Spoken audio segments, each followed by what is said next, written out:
एक बार भीम ने बताते हैं, स्वयं जब द्रौपदी का चीरहरण हुआ तो भीम को बताते थोड़ा गुस्सा आया। द्रौपदी के बाल खींच रहे तो उसको गुस्सा उठा, तो धर्मराज ने क्या किया, ऐसा क्या धर्मराज को रोकना चाहिए? और ऐसे मौके पर भीम को रुकना चाहिए? ऐसे मौके पर नकुल सहदेव को, अर्जुन को रुकना चाहिए? आपसे पूछा, अपन प्रस्ताव पास करते। महानुभाव, मेरे से भी पूछोगे शायद मैं कह दूंगा नहीं रुकना चाहिए, विरोध करना चाहिए। हाँ, मैं तुम्हारे पक्ष में जाऊंगा, पक्का है। गलत कार्य कर रहा है, मैं कहूंगा बिल्कुल रोकना चाहिए, हाथ पकड़ लो और भैया से कह दो कि ऐसा नहीं होगा, बाप से भी करे तो बाप से भी कह दो, मैं तुम्हारे साथ हूं बेटा। लेकिन तुम तो उसकी कहानी बताओ। भीम को रोक दिया, इशारे से किया, भीम शांत, भीम मान गया, भीम मान गया और वनवास हो गया। कोई दुनिया की ताकत पांडवों को वनवास नहीं दे सकती थी। मात्र एक कारण से वनवास हुआ कि चारों ने नियम ले लिया कि मैं बड़ों की आज्ञा में, बस उनकी इच्छा से जीऊंगा। अब उनकी इच्छा से जीने का परिणाम अच्छा हुआ कि बुरा हुआ? देख लो, तुमने अच्छा किया तो बेटा तुम्हें वही करना है, और ये आज बोल दो महाराज बुरा हुआ। धर्मराज जानते थे भीम, शकुनी मामा ने ऐसा फंसाया है, यदि तुमने विरोध किया तो वनवास है, बल्कि मौत भी है। क्योंकि राज आज्ञा का, राज के कार्य में विघ्न डालना, और वचन दे चुके हैं, भीम कुछ नहीं कर सकते। वनवास में जाकर एक दिन आया, बोले भैया मुझे समझ में नहीं आया, आप धर्मात्मा थे, आपकी मजबूरी थी, आपने मुझे क्यों रोका? मैंने तो कोई वचन नहीं दिया था सभा में, मैं तो जुआ नहीं खेल रहा था, मैं तो बारी नहीं हारा था, आप हारे थे, आपने वचन दिया था, मैं तो फ्री था, तो मैं तो विरोध कर लेता। तब धर्मराज ने खोटा, भीम दोनों में दुर्गति थी अपनी, बल्कि फांसी और मिल सकती थी, शकुनी मामा का षड्यंत्र था। क्योंकि राजकीय कानून को तुम नहीं जानते हो।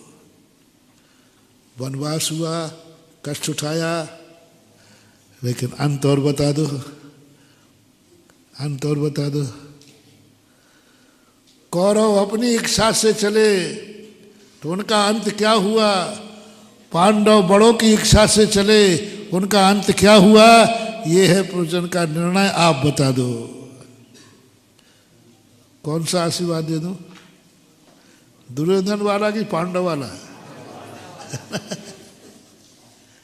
नुकसान हो सकता है, लेकिन अंत बुरा नहीं होगा। क्या कहा? माँ बाप की आज्ञा में चलने में, गुरु की आज्ञा चलने में कष्ट हो सकता है, कष्ट हो सकता है, परेशानियां आ सकती हैं, लेकिन अंत कभी बुरा नहीं हो सकता।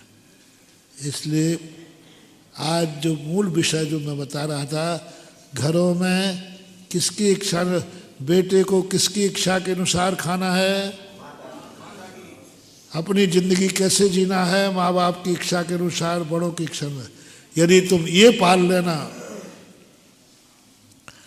फिर मैं बताऊंगा कि गुरु के अनुसार, इच्छा के अनुसार जीना है कि गुरु को अपनी इच्छा अनुसार जिलाना है।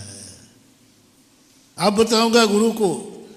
पहले तो मैंने कह दिया कि मैं आहार के मामले में तुम्हारी इच्छा के अनुसार खाऊंगा। बोलो ये हो रहा है कि नहीं? जल्दी बोल दो, नहीं तो कितने साल से खा रहा हूं? बताओ भैया, बताओ। एमपी वाले भी हमें जानते हैं और राजस्थान वाले भी जानते हैं कि भैया बताओ कितने साल से तुम्हारी इच्छा के अनुसार खा रहा हूं। चुपचाप जो तुम देते हो मैं तो हूँ हाँ कुछ नहीं करता, ऐसे ही करे रहता हूँ। तुम्हारी थाली तक नहीं देखता कि तुम थाली में क्या रखा है, ये भी नहीं पूछता तुमने क्या नहीं। पहले पूछ के पड़का जाओ, पहले बताओ क्या बनाया है?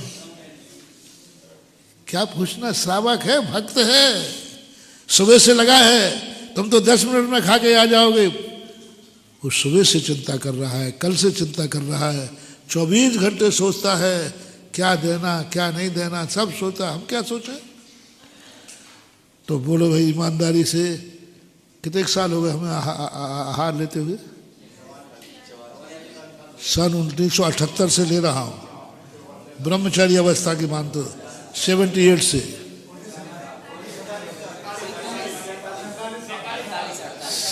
47 साल हो गए। तुम्हारी इच्छा से कह रहा हूँ, मैं ठीक ठाक हूँ ना?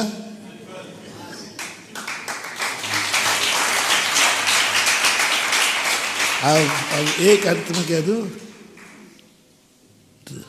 जब मैं तुम्हारी इच्छा से खा सकता हूँ तो क्यों ना आज सबका नियम लिया है, महाराज हम भी वही खाएंगे जो आप बताओगे।